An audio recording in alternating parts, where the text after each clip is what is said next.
परिचय वीरेंद्र कुमार बारिक। ये स्कूल बहुत अभाव असुविधा अच्छी अभियोग होता कौन आपण पक्ष उद्यम करेंगे केते शीघ्र कार्यक्रम करेंगे? निश्चित भाव में जहाँ हूँ बड़झेल ठार जो शिशु विकास विद्या मंदिर आज तृतीय वार्षिक उत्सव पदार्पण कर एठाकर गुरुजी गुरुमा एवं स्कूल प्रतिष्ठाता श्रीयुक्त दीपक महापात्र एवं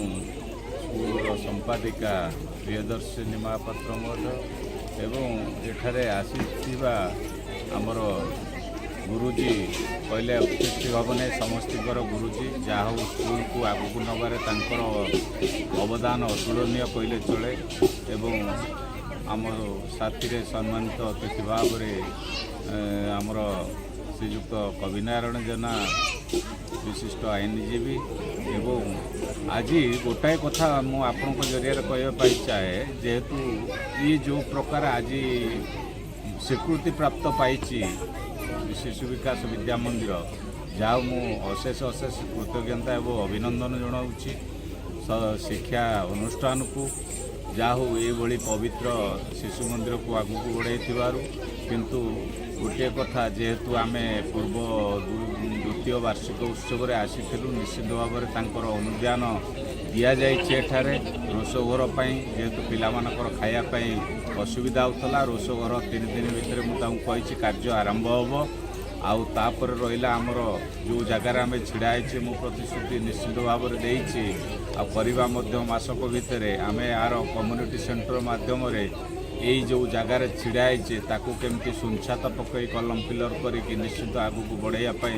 आम मानकर उद्यम निश्चित भाव में रमान्यवर नियाली विधायक प्रचेषा जाऊ सबुबेल कि दीपक बाबू गोटे धारा सी जाऊ बीजेपी एवं आरएसएस गोटा मुख्य स्रोत कहले चले कि निश्चिंत आगू को बढ़ मोर या आपण मान जरिए सांबादिक एवं अभिभावक एवं कुनि कुनि पिला मानकर आज जो बहुमूल्य समय दे कृतित्व अर्जन कर प्रत्येक ये से अशेष धन्यवाद दूची एवं सर्वशेष मोर सामाजिक भाई अमूल्य भाई की अशेष अशेष धन्यवाद दे मोर बाड़ी को विराम करुच्ची। श्रीमती प्रियदर्शिनी महापात्र संपादिका शिशु विकास विद्या मंदिर बड़झोल कटक। आज आम विद्यालय तृतीय वार्षिक कार्यक्रम अनुष्ठित होता सेठारे आम कुनि कुनि पिला मानकर प्रतिभा प्रदर्शन होता आम पिला माने आज नृत्य संगीत अभिनय विभिन्न प्रकार कार्यक्रम से प्रतिभा प्रतिपादन करते उज्जवल भविष्य कामना करुच्ची ईश्वर पाखे आज एठार आम सम्मानित अतिथि मुख्य अतिथि मान द्वारा पुरस्कृत कर मातृभारती कार्यक्रम आमर जो प्रोग्राम सब विगत दिन विद्यालय गठन कर तार पुरस्कृत माँ मान पुरस्कृत कर विष्णु प्रसाद आचार्य राज्य साधारण संपादक भारतीय शिक्षा और गवेषणा प्रतिष्ठान ओडिशा। आज जो कार्यक्रम होता से विषय कौन आप वार्ता देवे शिशु मान यही बड़झोल स्थित शिशु विकास विद्या मंदिर तृतीय वार्षिक उत्सव जहाँकि सरकारी स्वीकृति एक विद्यालय यह एक अनुष्ठान नुहे यह हूँ राष्ट्र पुनर्जागरण एक यज्ञ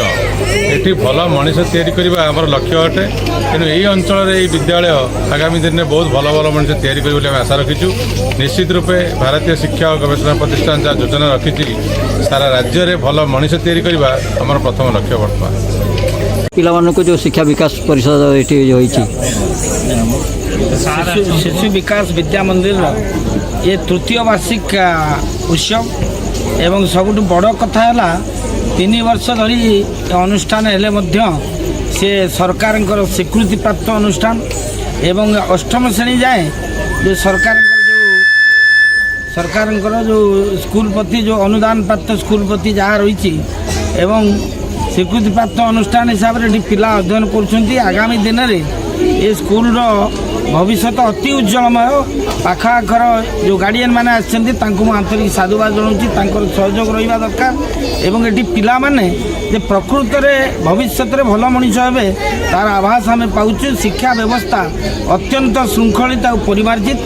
एवं ये जो अनुष्ठान जदि ग्रामांचल अच्छी तेणु अभिभावक मानक मोर अनुरोध ଯେତେବେଳେ ଗୋଟେ ଇଂରାଜୀରେ ଅଛି if are satisfied tell others,